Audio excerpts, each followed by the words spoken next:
Good day everyone, it's day 48 sa atong Azola Gapi and Chicken Backyard Farming. Okay, so today update na punta.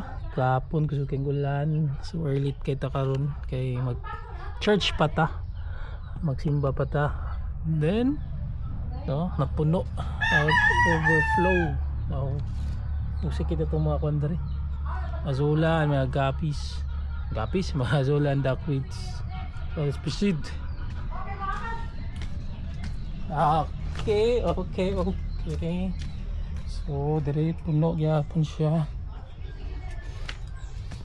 Then dire naratong mga kuno. Buyag-buyag kay itong mga kuno dire. Gapis dire. Isa.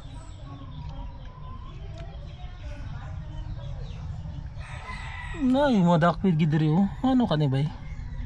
Still na ay nag-produce na duckweed. Parinti na siguro sila. Or ilang genetics ba? Genetics. Naka-produce man siya og kuan. Duckweed. Ang Azola naka-produce og duckweed. Then dire napahak na tungod ni sa mga snail. Naka-on lang steam ano itong mga kuan.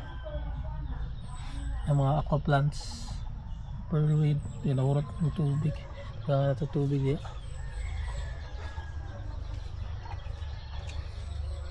Hindi okay pa yapon. Dagan pa itong duckweed na kuan Azola. Minsan siya gamu-gamu. Talaga pang tugnaw itong mga talisay ba yun. Actually sayo ko karon ganina nangita ko sa itong manok. Kaya isa anis nawala. I don't know asa. Tawag sa ako sa ulan gapon. Nawala grabe ang pangita. Asa ka to napadulong. Kining isa kanina kanina sa tunga naabot sa pikas, so I think naara ni siya sa pikas nga pastilan naabot ano kuan man nida tud sa kakuan puno kayo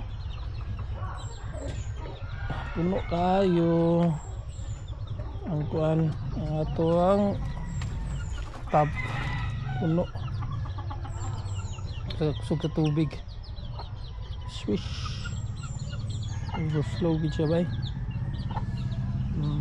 Puno ka na tumatab pang kuan ito ng mga kan tubig. Now asa na kato isa katalisay nga piso nawa na. But still dito paghapon ni sila mga pinatire pagtugnaw sila.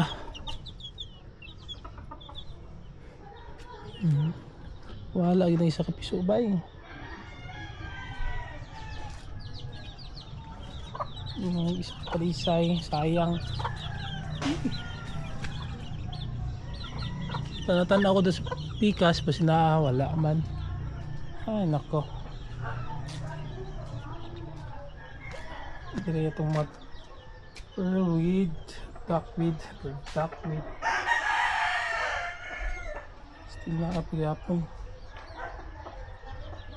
Gahapon gidrinan ako karon mo yapon ni purma.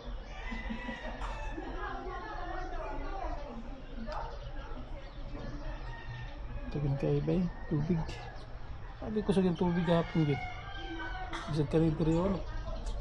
Nasa katong kuan. Mga fishes dari kapag-hapon nagdagko na sila and dagko still drinan yapon para hindi mag-overflow.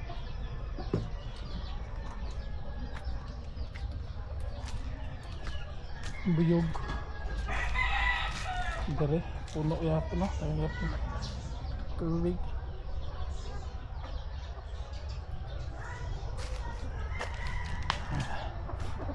Good tama. Talisay pagpugnaw.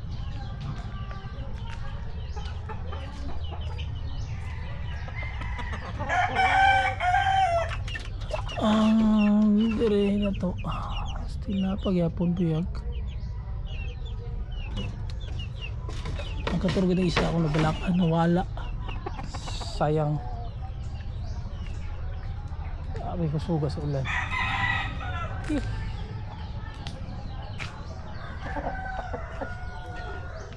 So I think that's all for today's video. Ato update highlights nato kung adlaw is nawala ang isa ka piso nato. Tungod sa kusog sa ulan gahapon nawala din siya. Then nagluya ang mga piso. Nagpuno ang atong kuan, mga tabs. Mag-drain na punta karon. Pang-drain na nato na siya para dili mapuno. So if you namo yung mga suggestions, you can comment down below. And please supporting our channel and hit the like button para updated mo sa atong hobby. So mula tanan, oh God bless, bye bye everyone.